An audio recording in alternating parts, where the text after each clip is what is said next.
வணக்கம் நண்பர்களே. துரை வைகோ மத்திய அமைச்சராக போகிறாரா? டெல்லியில இதுதாங்க பேச்சா இருக்கு. கிட்டத்தட்ட 6 வருஷம் உறுதியாக இருந்த திமுக கூட்டணி பிளவுபட போகிறதா? இதுவும் பரபரப்பா பேசப்பட்டு இருக்கு. என்னதாகும்?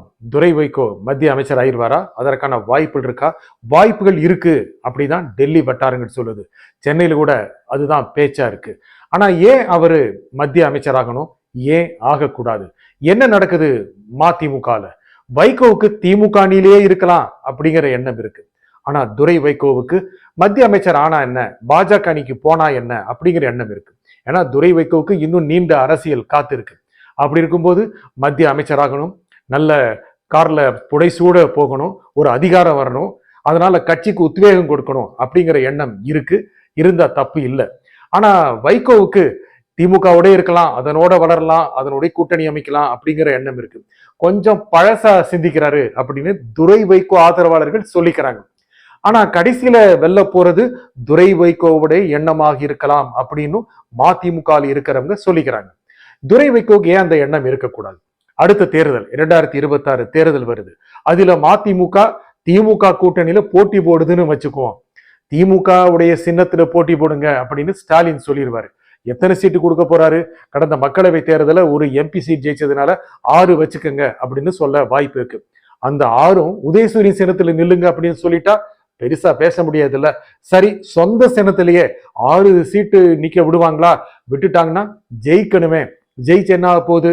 அடுத்த தேர்தலில் திமுக 117 அப்படிங்கிற மேஜிக் நம்பரை தாண்டல அப்படின்னா, ஒரு பெரும்பான்மை பெறாத நிலை இருந்ததுன்னா ஆட்சியில பங்கு கொடுங்க அப்படின்னு மதிமுக போய் நிக்க முடியுமா? நின்னா ஆட்சியில பங்கு கொடுத்துருவாங்களா? அப்போனா அடுத்த முறையும் அதிகாரத்துல பங்கு இல்லையா?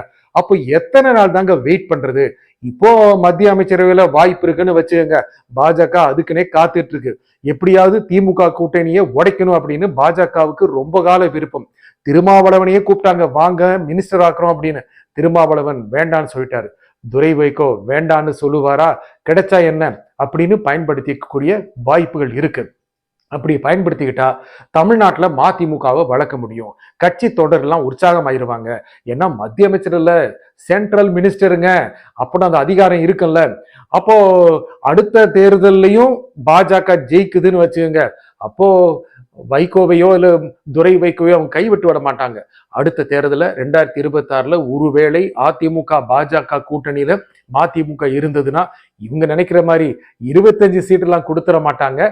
ஒரு 10-12 சீட்டு கிடைக்க வாய்ப்பு இருக்கு. அதுலயும் ஜெயிச்சு வரலாம். ஒருவேளை யார் பக்கம் இருக்காங்கன்னு சொல்ல முடியாது. அப்போ ஒரு முடிவு பண்ணிக்கலாம் அப்படின்னு துரை வைகோ ரொம்ப தொலைதூரமா சிந்திக்கிறாரு. அப்படி இருக்கும் பொழுது அப்ப திமுக கூட்டணி என்ன ஆகும்? திமுக கூட்டணி என்ன ஆக போகுது? சரி, மதிமுக போயிருச்சுன்னா அப்படியே ஐயோ ஒரு பெரிய கட்சி போயிருச்சே அப்படின்னு திமுகவோ இல்ல தலைவர் ஸ்டாலினோ அப்படியே உடஞ்சு உட்கார்ந்துட போறாங்களா? இல்லவே இல்லை. வெயிட் பண்ணிட்டு இருக்காங்க தேமுதிக. நீங்க போங்க, நீங்க வாங்கோ அப்படின்னு ஆயிர போகுது. அவங்களுக்கு அதே சீட்டு கொடுத்தோம், அதே மாதிரி நிக்க வச்சோம், ஜெயிக்க வச்சோம் அப்படின்னு திமுக ரொம்ப அழகா அகாமடேட் பண்ணிக்க போகுது. அதுல பெரிய லாஸ் இருக்க போறதில்லை. ஏனென்றால் ஜாதிய வாக்குகள் ஓரளவு ஒண்ணுதான். ஜாதிய ரீதியில யாரும் நம்ம பேச வேண்டிய அவசியம் இல்லை.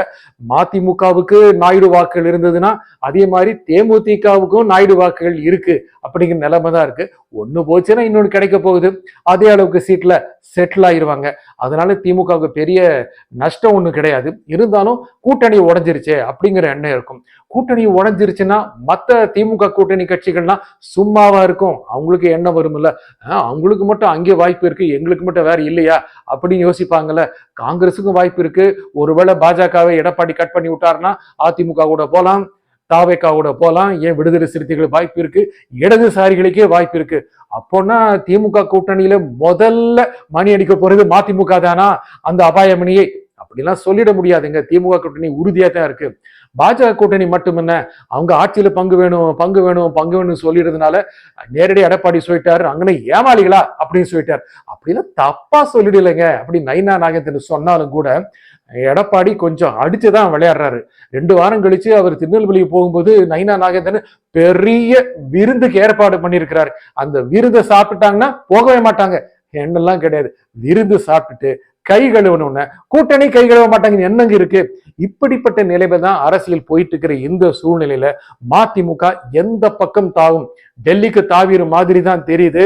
அப்படி தாவுச்சுன்னா தமிழ்நாடு அரசியல்லயே நிறைய மாற்றங்கள் வர வாய்ப்பு இருக்கு.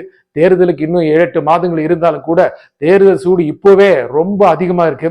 தேர்தல்ல என்ன நடக்கும்னு இப்ப சொல்ல முடியாது, கூட்டணிகள் எப்படி அமையும் இப்ப சொல்ல முடியாது. ஆனா சிக்னல் கிடைக்குது இல்ல. நன்றி, வணக்கம்.